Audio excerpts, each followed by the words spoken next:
OK, let's begin our news review. I'm pleased to say I've enjoyed your company, ladies. Joined in the studio by broadcaster and author Emma Wall, thank you very much, and political journalist Katrina Stewart. Really appreciate that. Shall we kick off with The Guardian then? All of the papers covering the fallout from that judgment. And The Guardian, Katrina, focusing on, what is it? How would you describe it? The legalities into what's been happening, because that's also really important in this story. Yes, and of course the protests are a really vital part of the story, and you see across the other papers there is a real focus on the feelings of local people and why people are turning out to protest. But The Guardian is having a look at the ruling itself. So an injunction against the Bell Hotel in Epping was overturned. It would have seen 130 plus people having to move out of the Bell Hotel to where we don't know, and that's one of the key issues here. The judges who overturned that ruling said that the decision had been seriously flawed and contained several errors in principle. And they go on to talk as well about these protests and saying that allowing even calm protests would be against the public interest. So they've weighed up the pros and cons of safety issues and also pointed out that this judgment doesn't take any account of where these people would have moved to had the original conclusion stood. So it's an interesting piece from The Guardian, and I think they're trying to slightly take the heat out of the debate and just look at the bare facts. Yeah, and we'll see whether the heat is taken out of this debate, Emma, when Parliament comes back from recess, summer recess. But it has felt like a summer of political football for many politicians, while at the heart of the story are people who are frustrated about what's happening close to their schools, close to their homes. Of course, and I think, you know, you ask, what is the plan? Well, that's the question for the government. That is the question for the Prime Minister and the Home Secretary, who've been notably silent on this. We know the sort of wider plan is to stop using asylum hotels by the end of the Parliament, by 2029. And that, of course, they don't want people to be booted out of asylum hotels and then go where? But that's what we're asking, really, I suppose, is what is, you know, what are they actually planning to do? And when we hear these quite sort of radical proposals or policy proposals from people like Nigel Farage for reform, saying, you know, that the government that this judgment means illegal migrants have more rights than the British, and the government have used the ECHR against the people of Epping, the Bell Hotel. That's all well and good, and Nigel Farage comes out with these policies about, you know, immediate mass deportation, which many of us feel is not a humane way to talk about people who are individuals as well. They have rights as well. But the government then need to have a plan. They need to sort of lead on this, and there isn't very much leadership at the moment. We're not hearing a lot at all, really, apart from this appeal. We're not hearing a lot from the Prime Minister. We're not hearing at all from the Home Secretary. I think people want to know, if not this, what is the plan? And there will still be protests. There are protests planned for this weekend. There will still be protests from people in their local saying women and girls in their communities don't feel safe. The community cohesion is breaking down. You know, they don't feel that this is right, that people are being housed in quite expensive hotels in some cases without a long-term plan. And this has been one of the clever things that Nigel Farage has done, is that he's really gotten out in front of this issue. He's followed public mood on this, but then he's gotten out of front on this issue, and he has dominated it over the summer when Parliament is in recess, and he's taken up that political space. And Keir Starmer hasn't been as visible as I think people might have liked. When was the last time we heard from the Prime Minister on this? Was it the Island of Strangers speech that he gave? Which he later... Of course, he then rode back on. Exactly, and you say, you know, Nigel Farage has been clever, and you say, you know, he's taken advantage of the public mood. This is... I mean, politics is the public mood. Politics is for us, it is for the public, and they are expressing their concerns about people, whether you agree with them or not. Nigel Farage is only responding in the way that the government should respond. He's responding to what is happening on the streets of Britain, which is that councils are removing flags when people are trying to fly their flags. They wouldn't do that in Scotland, they wouldn't do that in Wales, European countries, but around the streets of Britain, it seems, for example, of England, it seems that councils are not comfortable with that. It's not safe. So I think, you know, there are ways of sort of... I'm not sure that it's fair that Nigel Farage he's not manipulating the situation. He's responding to what's happening.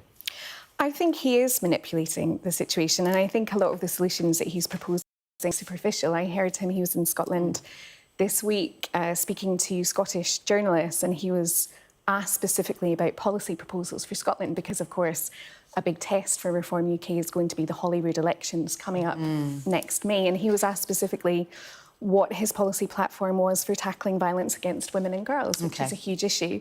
And he had nothing other than to start talking about the fact that Glasgow City Council is an asylum dispersal city. He's conflating two very different issues, and he is using migrants as a scapegoat and deliberately confusing migrants with asylum seekers, two completely different issues. Let's leave that debate there for now. Should we move on to the Daily Mail? It's page 3. Regular exercise can help you recover from great sadness. This is really, really interesting. It makes a lot of sense, though, Emma. It really does. I don't know if anyone has ever seen elderly people or couples that have been together forever and one of them dies, and the heartbreak the other one goes through. Quite often, elderly couples, one of them will die and another will die quite soon after. And, you know, we talk about heartbreak, and this story seems to confirm that it can actually, heartbreak can be actually a physical... I mean, I'm sure we've all been in love and felt heartbreak afterwards.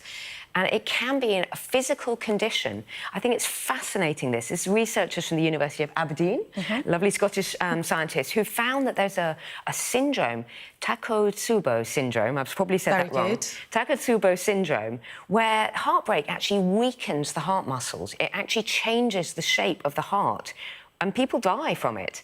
And these researchers have found that 3 months of intensive exercise, cycling, running, swimming, can lessen that risk. Also, 3 months of counselling can help. But they're looking at ways to actually help people physically and emotionally after heartbreak and taking it a bit more seriously. Yeah, it's interesting, isn't it? Because it's that maybe a gentle walk, maybe some kind of yoga that can help with that great loss. Yeah, that's really touched me, that story. It is physical as well as just emotional, that the heart is actually...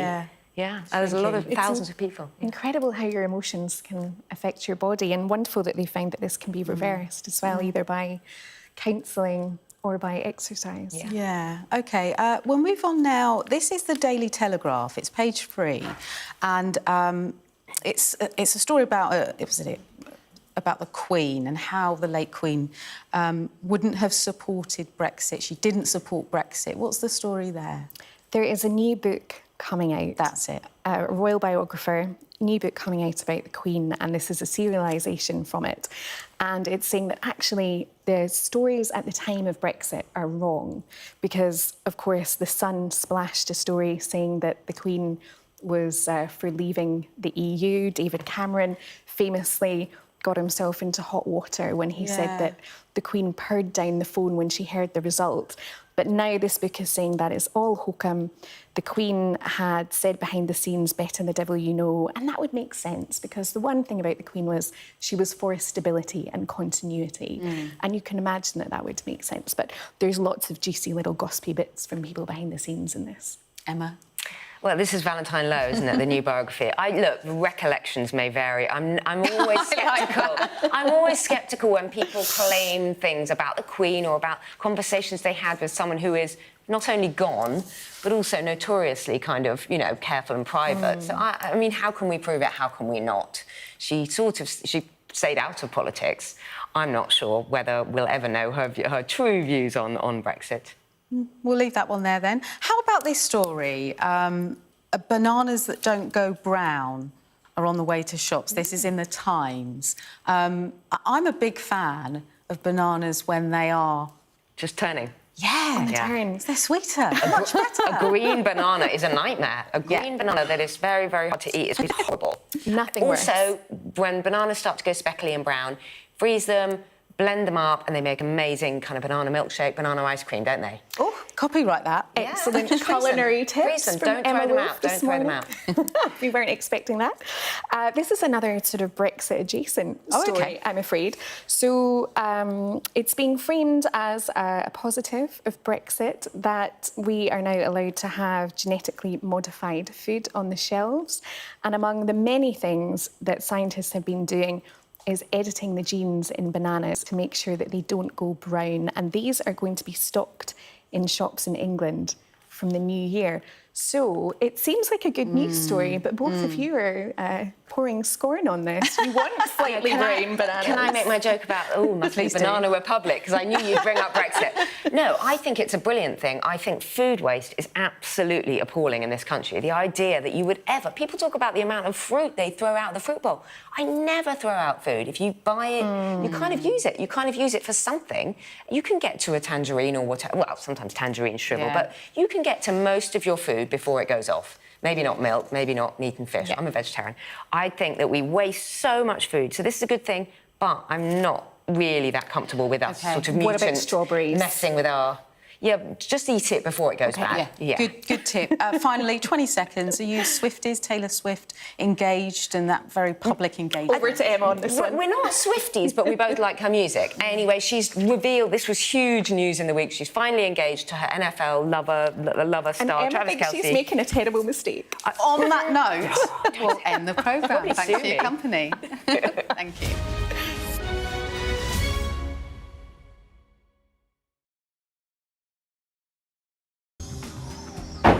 Hear that whistle and that